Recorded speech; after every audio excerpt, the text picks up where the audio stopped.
Magkahalong saya na may konting pabirong selos ang nararamdaman ngayong Sabado ng mga SB19 fans o 18 maging ng mga Estelberries o tagahanga mismo ni SB19 member Estel Ahero kasabay ng paglulunsad mismo ng official music video para sa kanyang solo debut single na may pamagat na Room. Paano ba naman bukod sa funky dance na nagsilbing departure ni Stel mula sa karaniwang impresyon na siya ay balladeer, sobrang intense umano ng mga eksena sa mismong music video,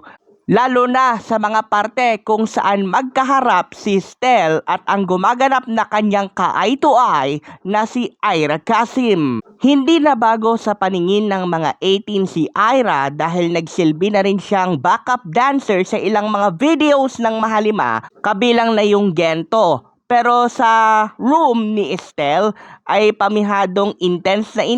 at hindi na makapagpigil yung ilang Estelberries dahil na nga halos close up na ang dalawa, kung kaya't marami sa mismong comment section ang nagbibiro na sila ay nagseselos dahil na rin ng mga feelings nila para sa kanilang hinahangaang si Ahero. Maliban sa pagiging teacher, dancerist at choreographer, naging guest na rin si Kasim sa iba't ibang mga hip-hop dance events tulad na lamang ng Peep Show na punong abala ng grupong U-Peeps mula sa Universidad ng Pilipinas na nagbandera na rin ng watawat ng Pilipinas sa iba't ibang overseas competitions, kabilang na lamang yung global reality competition na World of Dance sa Amerika.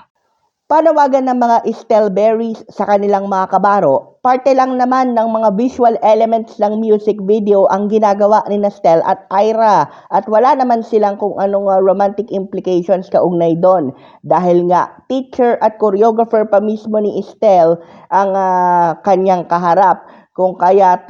para sa mga fans, kung talagang respetado ninyo ang craft ng inyong mga hinahangaan, ay huwag kayong magpapadala sa masyadong intense ninyong mga damdamin. Maski kami dito sa ating news center ay hindi na rin kinakaya ang inyong mga reaksyon. Para sa Mabuhay Radio News, na walang takot walang pinapaboran, ito ang Senbatch Patrol number 2, Stephen Saraspe Perez.